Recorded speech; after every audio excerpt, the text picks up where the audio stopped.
The storm raged with an intensity that defied imagination, and within its icy grasp, 5 lives hung in fragile balance.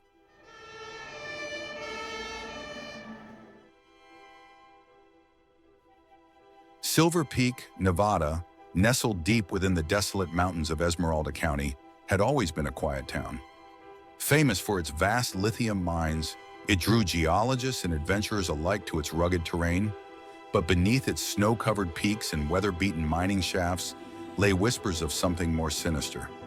For years, locals spoke in hushed tones about the strange lights. They were fleeting and inexplicable, hovering near the old lithium mine on the outskirts of town. Just days before the storm hit, a group of 5 thrill-seekers ventured toward the mine to uncover the truth behind the mysterious phenomenon. Their last transmission had been frantic. "We're seeing something. It's not normal." Then silence. The winter storm warning came swiftly after, blanketing Silver Peak in an unforgiving white shroud. At Firehouse 7, the weight of the storm pressed heavily on Captain Daniel Chase and his crew. As seasoned as Daniel was, this storm felt different, its intensity bordering on unnatural. The storm itself seemed alive, as if it were part of a greater mystery Silver Peak hadn't yet unraveled. The radio buzzed to life, shattering the tense quiet. The dispatcher's voice was distorted but unmistakable. 5 trapped near the lithium mine. Coordinates sent. No further contact. Daniel turned to his team. Evelyn Torres, their paramedic, scanned the map with precision. Rookie Ben Harper nervously adjusted his helmet, the enormity of the call dawning on him. Marcus Reed, ever the stoic veteran, tightened his gloves and prepared for the unknown. "What were they doing near the mine in this weather?" Ben asked, his voice tinged with unease. No one answered. The truth was, none of them wanted to ask the same question aloud. As the fire engine roared to life, its headlights piercing the blinding snowfall, Daniel's mind raced. The mine was infamous not just for its lithium deposits, but for the stories that surrounded it. Stories of missing hikers, of equipment inexplicably failing, and of course, the lights. They were headed straight into the heart of it all, where the storm raged fiercest and where the 5 lives, strangers drawn to the mine by curiosity or fate, awaited rescue. What they didn't know was that this mission would uncover something far greater than the storm itself. The road leading to the mine was barely visible under the relentless barrage of snow. The fire engine crawled forward, its chains gripping the ice-packed ground. Inside, the tension was palpable. Silver Peak, Nevada, was no stranger to harsh winters, but this storm felt different. Even Evelyn, who had grown up in the nearby town of Tonopah, found herself uneasy. "Storms like this don't just appear out of nowhere," she murmured. Captain Daniel Chase glanced at her through the rearview mirror. "Stay focused. We've seen worse," he said, though the gnawing doubt in his gut suggested otherwise. Ben, seated beside Marcus, tried to distract himself by peering into the white void outside. The rookie's voice broke the silence. "Those lights, have you guys ever seen them?" Marcus, calm and seasoned, replied without looking up. "I've heard the stories, but people have been making up ghost tales about those mines for decades." "Not just tales," Evelyn interjected. "My uncle worked the mines. He swore he saw them. Bright, pulsating, and silent. He said they didn't behave like anything natural. It's why he quit." Before Ben could press further, the engine's headlights illuminated the looming structure of the old lithium mine. It stood like a relic of another time, its jagged entrances clawing into the mountainside. Snow swirled in ghostly patterns around it, the storm's ferocity amplifying as they approached. Suddenly, their radio crackled. "Firehouse 7, this is dispatch. Be advised, radar indicates worsening conditions in your area. No backup is available. Proceed with extreme caution." "Copy that," Daniel replied, his tone steady. "We'll assess and report back." The team disembarked, their breaths forming clouds in the freezing air. Evelyn checked her gear, and Marcus carried a thermal imaging camera to scan for heat signatures. Ben hesitated, gazing at the mine's darkened entrance. "Harper, stay sharp," Daniel called. The young firefighter nodded, though the unease in his eyes remained. Inside the mine, the cold was a different kind of biting, unnatural and oppressive. The air carried an electric charge, as though the storm itself had seeped into the tunnels. Their flashlights cut through the blackness, illuminating abandoned equipment and jagged walls. "Thermal shows movement," Marcus announced, pointing deeper into the mine. The team moved as one, each step crunching on frozen ground. Then, without warning, a strange glow lit the far end of the tunnel. It wasn't their flashlights. It wasn't natural. "Captain," Evelyn whispered, her voice trembling. "What is that?" Daniel steadied himself. "Keep moving. We find them, no matter what." The eerie glow deep within the mine sent chills through the team, unrelated to the bitter cold. The strange light pulsed rhythmically, casting ghostly shadows along the jagged walls. Evelyn gripped her axe tighter, her breath shallow and controlled. "This place is cursed," Ben muttered under his breath, earning a sharp glance from Marcus. "Focus," Captain Chase commanded, his voice cutting through the growing tension. "We have 5 lives to save." As they ventured further into the mine, the air seemed to thicken, pressing against them like an invisible force. The light continued to flicker ahead, now accompanied by faint sounds, a low hum that seemed to vibrate through their bones. "Does anyone else hear that?" Evelyn asked, pausing briefly. Marcus nodded grimly. "It's not the wind." Their radios remained eerily silent, the storm outside likely interfering with their signals. The team pressed on, stepping over rusted tracks and discarded tools.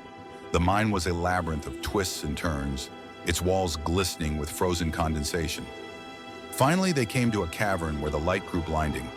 It radiated from a strange device lodged in the ground, encased in crystalline formations that refracted the glow into dazzling beams. "What in the world is that?" Marcus asked, stepping closer. "It doesn't matter," Daniel interrupted. "Stay on mission. We need to find those people." A muffled cry echoed from a side tunnel, drawing their attention away from the mysterious light. "There!" Evelyn shouted, pointing toward the sound. The team moved swiftly, their flashlights slicing through the oppressive darkness. They found a narrow shaft partially collapsed by debris. Inside, huddled together, were 4 of the 5 missing individuals: a man, a woman, and 2 teenage boys, all visibly terrified. "Fire department, we're here to get you out," Daniel called. The survivors clambered toward them, shivering but uninjured. "There's one more," the man said, his voice panicked. "He went toward the light. He said it was calling him." "Calling him?" Ben repeated, his unease growing. Daniel exchanged a glance with Evelyn and Marcus. "Evelyn, get them to safety. Marcus, Ben, you're with me." Evelyn nodded, leading the survivors back the way they had come. Meanwhile, Daniel and the others turned toward the glowing chamber, where the light seemed to pulse with increasing urgency. As they stepped into the cavern again, the humming grew louder, almost deafening. In the center of the light stood a lone figure, his back turned to them. "Sir, we're here to help," Daniel shouted, but the figure didn't respond. Instead, he slowly turned to face them, his eyes reflecting the strange light, his expression unreadable. The figure in the glowing chamber seemed both human and otherworldly. His weathered face, framed by a gray beard, was eerily illuminated by the pulsating light, his eyes reflecting the unnatural glow, locked onto the firefighters as if he were waiting for them. "Sir, we need to get you out of here," Captain Chase barked, his voice firm and commanding. The man didn't move, his gaze unfaltering. "It called me here," he said softly, his voice carrying an unsettling calm. "It's been waiting." "Waiting for what?" Ben muttered under his breath, gripping his flashlight tighter. Ignoring the cryptic statement, Daniel stepped forward cautiously. "Sir, this place isn't safe. Let us help you out before the storm worsens." The man finally took a step back, but his expression shifted, half reluctant, half desperate. "You don't understand. If I leave, it might awaken." "Awaken?" Marcus asked, his skepticism poorly masked by his furrowed brow. The man gestured to the glowing structure lodged in the mine floor. It isn't from here. It's not from our world. It's connected to the earth, to the lithium, to the mountain itself." Ben shot a look at Daniel, his voice low. "Captain, this guy's not all there. We need to move before this place collapses." Daniel nodded but kept his voice steady as he addressed the man. "Sir, I need you to trust us. Whatever this is, we can figure it out later. But right now, your life is at risk." The man hesitated, his gaze darting between the firefighters and the glowing anomaly. Just as he seemed ready to comply, the mine shuddered violently. A deep rumble echoed through the cavern, shaking loose rocks and sending a cascade of dust from the ceiling. "We're out of time," Marcus shouted. The light from the device intensified, casting long, sharp shadows on the walls. The humming rose to a piercing wail, forcing the team to cover their ears. "Move now," Daniel commanded. Ben and Marcus grabbed the man by his arms, dragging him toward the exit as the ground beneath the glowing device began to crack and splinter. The once solid floor now seemed to ripple like water, and a strange, cold wind rushed through the mine. Behind them, the cavern began to collapse, rocks tumbling and crushing the path they had just traversed. The firefighters and their charge barely escaped the chamber, emerging into the narrower tunnel where Evelyn waited. "Got him!" Marcus shouted as they joined her. "Let's go!" Evelyn replied, leading the way back toward the mine entrance. The strange light still pulsed behind them, its glow dimming as the collapse swallowed the chamber whole. But the humming lingered, faint but persistent, as though the mine itself were alive. As the team stumbled out of the mine, the storm greeted them with a ferocity that seemed almost alive. Snow whipped through the air in blinding sheets, and the howling wind drowned out all but the loudest shouts. Captain Daniel Chase led the group, his voice cutting through the chaos. "Head to the rig! Move!" Evelyn clung tightly to the older man, who stumbled over the uneven ground. His earlier calm had been replaced by visible fear. "It's awake now," he muttered, his voice barely audible above the storm. "What's awake?" Evelyn asked, her breath visible in the freezing air. He turned to her with wide eyes, his expression almost pleading. "The mountain knows. It knows we're here." Before she could press him further, a deafening crack echoed through the valley. Daniel spun around, shining his flashlight toward the sound. A large tree, uprooted by the wind, crashed down, narrowly missing Ben and Marcus. "That was too close!" Ben yelled, brushing snow off his gear. "Keep moving," Daniel ordered, urgency tightening his voice. The firefighters trudged through the storm, their breaths labored as the deep snow sapped their strength. The fire engine was barely visible, its emergency lights casting an eerie red glow through the swirling white haze. As they neared the rig, Marcus glanced back toward the mine. "Do you see that?" he asked, his voice tinged with disbelief. The others turned. Through the storm, faint streaks of greenish light seemed to spiral upward from the mine entrance, twisting and curling into the dark sky. The older man stopped in his tracks, shaking his head. "It's too late," he murmured.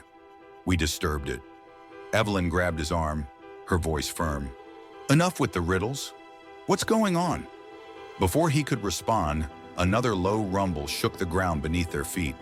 The vibrations made their way up the mountain, causing the snow to shift ominously. "Avalanche!" Daniel shouted. The team broke into a sprint, the ground trembling with each step. Behind them, the rumble grew louder, and the snow began to cascade down the slope in a deadly wave. "Get to the engine!" Evelyn screamed, pulling the older man along. They reached the rig just as the avalanche surged closer. Daniel dove into the driver's seat, slamming the engine into gear. The truck roared to life, its tires struggling against the snow-packed ground. "Hold on!" he yelled, the vehicle lurching forward as the white wave thundered behind them. The fire engine raced down the snow-packed mountain road, its tires skidding as the avalanche thundered behind. Inside, Daniel's hands gripped the wheel tightly, his face tense with concentration. "Push it harder, Daniel," Evelyn urged, glancing at the rearview mirror as the wall of snow closed in. Beside her, the older man murmured cryptic phrases about the mountain's wrath. The avalanche's roar grew deafening, drowning out the engine's growl. Just as it seemed inevitable they'd be overtaken, the truck hit a clear stretch of road. Daniel floored the accelerator, and the fire engine surged forward, narrowly escaping the icy onslaught. They came to a screeching halt at the mountain's base, where the storm's ferocity had lessened. For a moment, no one spoke. "Did we just outrun an avalanche?" Marcus broke the silence, still catching his breath. The older man sat upright, his eyes clear and steady. "It's not just a mountain," he said. "The miners used to say it was alive. They saw green lights in the mines before disaster struck, warnings from the earth." Evelyn furrowed her brow. "Are you saying those lights caused the avalanche?" "I'm saying they've always meant danger," the man replied gravely. Daniel exchanged a glance with Evelyn. This isn't something we can ignore. If there's a pattern, we need to report it. At first light, the storm began to break, revealing a transformed landscape.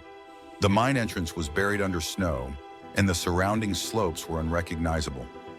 Back at the station in Silver Peak, the team filed a report detailing the green lights and avalanche. Weeks later, geologists, spurred by the firefighters' account, investigated the site. They uncovered evidence of seismic shifts near deep lithium deposits. The lights, they concluded, were caused by phosphorescent minerals exposed by geological movement. But in Silver Peak, the story took on a life of its own. To the townsfolk, the mountain's strange lights became legend. To the firefighters, they were a reminder of the mysteries they encountered and the lives they saved. As Evelyn reflected, she turned to Daniel. We saved 5 lives that night, maybe even more by reporting what we saw. Daniel nodded. Firefighting isn't just about battling flames. Sometimes it's about facing the unknown. In the shadow of the mountain, their bravery became part of the legend itself. Thanks for watching Brave Sparks.